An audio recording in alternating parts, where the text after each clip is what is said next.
좋은 아침입니다. 오늘도 성경 묵상을 통해서 하나님과 동행하시기를 바랍니다. 오늘 본문은 출애굽기 4장 18절부터 31절입니다. 어제 말씀에 하나님과 모세가 하나님은 모세를 불러서 시키는 일을 하라는 거고 모세는 어떻든 이거를 좀 피해 보려고 하나님과 밀고 땡기고 이제 밀당을 하다가 결국 마지막에는 하나님이 노하시면서 가라, 내가 행한다, 이렇게 강력히 말씀하심으로 이제 모세가 순종하기로 마음의 결단을 했습니다. 그래서 이제 오늘 줄거리는 모세가 이제 광야에서 이도로에게로 장인에게로 돌아와서 이제 내가 내 친족들에게로 돌아가야 되겠습니다. 우리 친족들이 살아있는지 한번 돌아가야 되겠다. 그랬더니 또 이도로도 편안히 가라. 그래서 이제 모세가 아내와 아이들을 말에 태우고 이제 이집트로 출발하는 얘기부터 시작이 됩니다. 그때 하나님께서는 모세에게 말씀을 했어요. 자, 이집트로 돌아가거라. 너의 목숨을 노리던 사람들이 모두 죽었다. 다시 말하면 모세의 정치적 적들은, 너를 죽이려고 하던 자들은 이제 죽었다. 그러므로 이집트로 돌아가라. 돌아가는데 뭘로 돌아가느냐? 이제 이스라엘 백성을 이끌 지도자로 돌아가라. 그래서 이제 돌아가는 겁니다. 하나님이 또 말씀하세요. 네가 이집트에 돌아가게 되면 내가 너에게 준 그 능력, 그걸 보여주라. 그렇게 되면 처음에는 이 이집트 사람들과 이집트의 바로가 고집을 피우면서 안 보낼 거다. 그러면 계속 이적을 통해서 재앙을 당하고 최종적으로는 이렇게 말해라. 이스라엘은 나의 맏아들이다. 내가 너에게 나의 맏아들을 놓아 보내서 나를 예배하라고 했건만 너는 내 맏아들을 보내지 않았다. 그러므로 내가 너의 맏아들을 죽이겠다. 이렇게 해서 최종적으로 맏아들을 죽이는 재앙을 통해서 이제 이스라엘 백성들을 해방시킬 것이다 하는 아주 구체적인 계획을 모세에게 설명했습니다. 모세가 이제 이집트로 돌아가는데 이집트로 돌아가는 모세의 손에는 하나님이 주신 지팡이가 들려 있었습니다. 그런데 이상한 일이 하나 생겼습니다.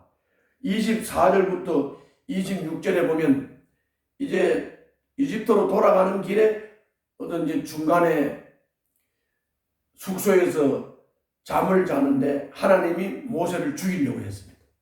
그때 십보라가 자기 아들들 표피를 잘라서 모세의 발 앞에 던지면서 당신은 나의 피난편이다.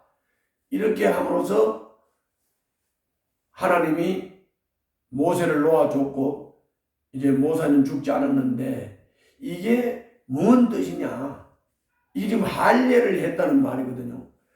모세는 이스라엘 백성으로서 할례를 했는데 이 모세의 아들들은 할례가 안 됐기 때문에 이거를 할례를 행함으로 말미암아 하나님께서 이제 용서를 하시고 하나님 백성으로 인정을 하고 이스라엘 백성들의 지도자가 되려고 하면 반드시 할례를 통해서 이런 것이 이루어져야 언약 백성으로서 또 언약 백성을 이끌 수 있는 지도자가 될 수 있기 때문에 이 할례 받는 사건이 있었습니다. 모세가 못 깨닫고 할례를 안 하고 이스라엘 백성에게로 돌아가니까 하나님께서는 죽이려고 하는 이 각박한 상황을 통해서 할례를 깨우쳐서 할례를 하게 한 것으로 우리가 보고 있는 것입니다. 그리고 이제 하나님께서는 아론에게 말씀해서 너 광야에 가서 모세를 만나라고 했고, 아론이 광야에 와서 모세를 만났습니다. 입맞춤으로 서로 인사를 나누고, 그리고 모세는 하나님께서 자기를 보내시게 된 이야기를 자세히 아론에게 알려주고, 그리고 그 아론은 이제 이집트로 돌아와서 이스라엘 백성들의 장로들을 다 모으고 그리고 이제 모세에게 들었던 하나님이 모세를 보내신 이야기를 다 들려줬습니다. 그리고 모세가 이적을 행했습니다. 그러니까 백성들이 믿었습니다. 그리고 하나님께서 이스라엘 백성들의 고통을 보셨다고 하니까 이스라엘 백성들은 하나님께 찬양을 드리고 경배를 드렸다 하는 것이 오늘 이야기의 줄거리입니다. 그 중에서 아주 중요한 구절을 좀 보도록 하겠습니다. 자, 22절, 23절을 보세요.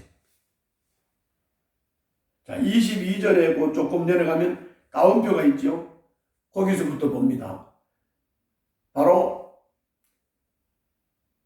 너가 이적을 행해도 바로가 고집을 피우다가 마지막에 이제 맏아들을 침으로써 내 백성을 내놓을 거다 라고 하는 아주 구체적인 하나님의 계획 설명입니다.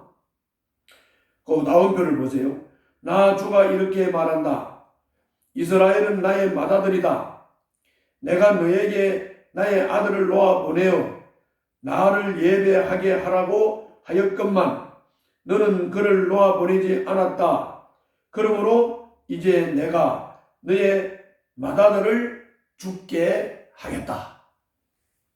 이렇게 이집트의 바로처럼 맏아들이 죽는 재앙을 당해야 손을 들고 이스라엘 백성들을 내보내는 모습을 잘 보세요. 맷집이 좋지요. 매를 맞을 만큼 맞고 만신창이가 돼가지고 두 손을 드는 게 좋을까요? 아니면 하나님이 말씀하시면 그냥 순수히 하나님의 말씀으로 받고 아멘 하는 게 좋을까요? 모세처럼 밀고 당기고 밀당을 하다가 하나님이 노하시니까 순종하는 게 좋을까요? 말씀하시면 순종하는 게 좋을까요? 저는 군에서 순종을 배운 사람이라 그저 하나님이 말씀하시면 군소리 없이 막 어려움이 올 것이 당연히 훤하게 보여도 주님이 말씀하시면 그냥 군소리 않고 순종하는 그런 신앙을 가졌는데, 제가 군인 출신이기 때문에 그런 신앙, 그런 훈련이 돼서 순종의 사람으로 한평생을 살게 돼서 하나님 앞에 감사하고 있습니다. 자, 그 다음 보겠습니다. 그 다음은 29절부터입니다. 29절부터 31절까지.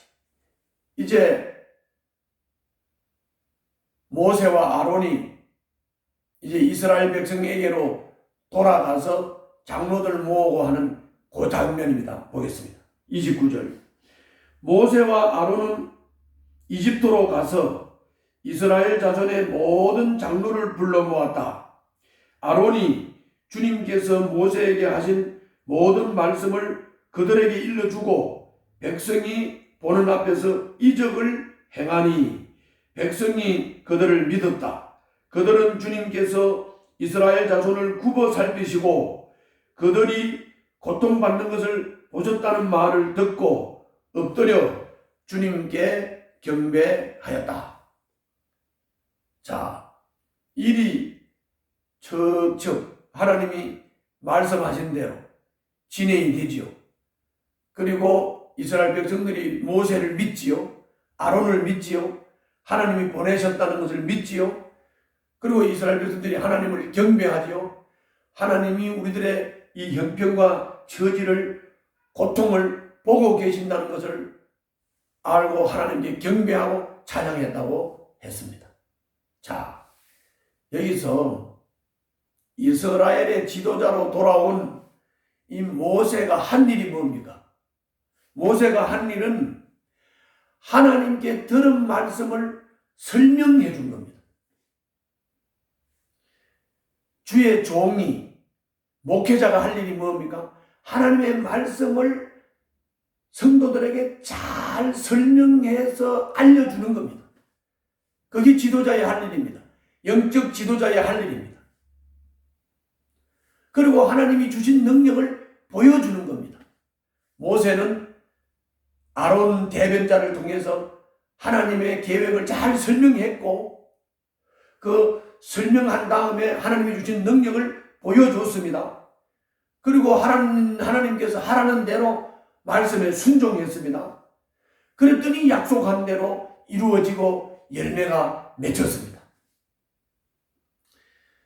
우리가 볼 때는 우리의 미래는 불확실하죠. 그러나 하나님이 보실 때는 하나님은 확실하고 결정된 미래를 계획하고 계신 겁니다. 그럼 우리가 해야 할 일이 뭘까요? 우리가 미래가 불확실하다고 자꾸 이것저것 재고 생각하고 앉아있으면 안 됩니다. 하나님의 말씀을 설명을 통해서 들었으면 그 들은 말씀을 따라서 순종하고 믿음의 행동을 하는 것입니다. 믿음의 행동을 할 때 주님께서는 우리들에게 그 믿음의 행동대로 열매를 주시는 겁니다. 그러므로 믿음의 행동만이 확실하고 분명한 투자입니다. 여러분, 저도 우리는 불확실한 미래를 향하여 살고 있지만 하나님의 말씀을 잘 듣고 그 말씀하시는 대로 우리가 믿음의 행동을 할 때 주님께서는 말씀에 약속하신 열매를 풍성히 주실 것입니다. 오늘도 주님의 말씀을 자세히 듣고 들은 말씀을 따라 믿음의 행동을 하시는 여러분들과 제가 될 수 있기를 바랍니다. 기도하겠습니다.